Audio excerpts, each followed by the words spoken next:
Ya, sahabat ingat waru yang ini ya. Waru yang ini tidak melalui ground. Ada dokumentasinya ya di video-video sebelumnya, yaitu ini hanya saya tanam di dalam polybag. Di dalam polybag juga bisa menghasilkan bahan yang bagus juga ya sobat. Nah ini jadi benar-benar tidak melalui ground. Sahabat bisa lihat nih, ukurannya sudah lumayan besar juga ya. Nih. Halo sahabat imajinasi bonsai, kembali lagi bersama saya Fredian. Ya seperti biasa di video kali ini, yaitu saya akan sharing di seputar bonsai ya. Seperti biasa di seputar bonsai, dan yang akan saya bahas kali ini yaitu mengenai budidaya atau ngeground. Karena ada dari beberapa sahabat kita itu bingung ya, karena nggak punya lahan, bagaimana supaya kita tetap bisa menjalankan hobi bonsainya yang benar-benar dimulai dari nol. Nah kemarin sahabat juga ada yang tanya ya, apakah ngeground di polybag itu bisa kalau hanya keukuran mamek sampai semal ya? Jawabannya bisa sobat, saya juga sudah mempraktekannya ya. Nah sebenarnya saya untuk lahan juga nggak punya ya, ini untuk budidaya saya di sekitaran rumah saja. Kita bisa menggunakan polybag besar untuk kita berbudidaya atau kita ngeground. Itu bisa ya kalau hanya ke ukuran mamek dan small. Juga cepat ya, tidak begitu lambat kalau hanya ke ukuran mamek dan small. Ataupun medium itu masih bisa tercapai ya, meskipun agak sedikit ya lebih lambat daripada yang di ground di tanah langsung. Nah seperti biasa sambil sharing, biar saya kasih contoh yang milik saya yang tidak saya ground langsung di tanah atau di lahan ya, tapi di dalam polybag. Oke sahabat, ikuti terus, semoga nanti bisa bermanfaat ya. Oke sobat, nah ini yang saya tanam di polybag ya, ini sudah sering saya bahas juga. Dan ini nih ya, ini tidak ada yang tembus ke bawah ya. Tuh tidak ada yang tembus ke bawah. Sebentar, sebelah sini juga. Nah, adapun ini sangat kecil nih ya. Sangat kecil itu. Ini akar ini. Malah putus nih sobat. Tidak apa-apa ya. Ini murni tidak saya ground langsung di tanah ya. Sahabat bisa lihat. Karena ini benar-benar saya tanam di polybag ukuran ini, kalau nggak salah ini ukuran 50-50 ya. Ini polybagnya 50-50, jadi lebar 50, ke bawah 50 tingginya ini ya, atau 40 ini malah. Oh ya, ini 50 benar ya sobat.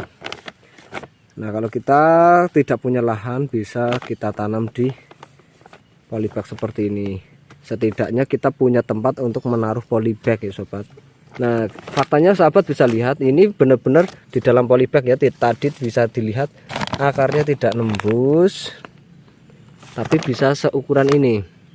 Dan untuk dokumentasi awal tanam pohon ini, sahabat juga bisa simak, nanti saya taruh di deskripsi ya.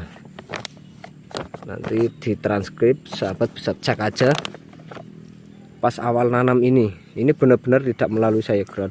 Dan ini juga saya pecah batang, sudah mulai rapet ya. Jadi ini benar-benar di dalam polybag. Nah untuk bagian sini nih tuh, ini ukuran besar loh ya.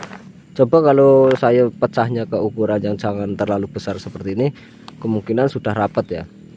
Misal kita hanya ke ukuran mamek ataupun small. Nah ini nanti faktanya sampai di ukuran medium. Bisa ya sobat, di dalam polybag bisa. Sahabat jangan putus asa, nggak punya lahan di polybag bisa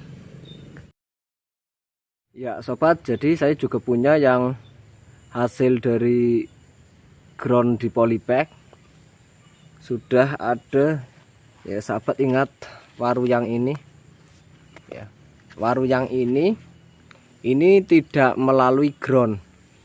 Ada dokumentasinya ya di video-video sebelumnya, yaitu ini hanya saya tanam di dalam polybag. Di dalam polybag juga bisa menghasilkan bahan yang bagus juga ya sobat. Nah ini jadi benar-benar tidak melalui ground. Sahabat bisa lihat nih, ukurannya sudah lumayan besar juga ya. Nih. Nah ini rencana saya buat mame tapi yang tidak begitu akan ada juga mame yang badannya terlalu kurus. Nah saya kepengennya mame tapi badannya tetap gemuk ya, biar lebih bagus saja kalau dilihat ya. Nah sahabat bisa lihat ini hasil yang tidak melalui ground, jadi benar-benar saya tanam full di dalam polybag, juga bisa menghasilkan karya bonsai ya sobat. Intinya hanya tinggal kita mau ya, jangan mudah putus asa. Ini sudah ke tahap percabangan ya, proses percabangan. Nah ini prosesnya juga masih panjang, tapi setidaknya tidak perlu punya lahan, kita bisa bikin bonggol seperti itu ya sobat. Semoga bermanfaat. Dan nanti ada contoh lagi. Iya sahabat, ini ada waru, tapi ini di sebelah saya kasih taruh material ya. Ini sementara saya taruh material. Nah sahabat lihat, ini waru sahabatnya yang tadi, tapi ini agak terbengkalai ya. Nah dulu waru yang tadi sudah saya proses percabangan itu di polybag seperti ini sobat. Nah karena ini terlanjur liar maka ada yang jebol. Kalau yang tadi enggak ya sobat, ini sampai liar dan tidak begitu terurus, padahal akarnya sudah lumayan bagus ya. Ini sebenarnya saya kasih buat taruh material kayu ya, ini buat bahan benerin gubuk saya karena sudah pada rusak ya. Ini sahabat bisa lihat ya, maaf. Nah ini benar-benar temannya yang tadi, ini nanamnya bareng tapi ini agak ini enggak agak lagi tapi terbengkalai. Ini kemana sih saya lakukan pemotongan. Nah cuma ini ya terbengkalai, enggak terbengkalai lagi. Sebenarnya sedikit masih saya perhatikan tapi sudah tidak terlalu. Mungkin suatu saat nanti saya perhatikan lagi nih ya. Ini juga tunas-tunasnya gak karuan, juga masih saya biarkan. Oke, untuk sahabat yang seperti ini jangan ditiru, tiru yang bagus-bagus saja ya prosesnya. Kita jangan sampai tanamannya kita nggak diurus atau terbengkalai seperti ini, kan sayang. Ya jadi seperti itu ya sobat, sedikit sharing dari saya, semoga bisa bermanfaat, bisa menginspirasi, memotivasi buat sahabat-sahabat semua. Oke, videonya sampai di sini dulu dan sampai jumpa lagi di next video.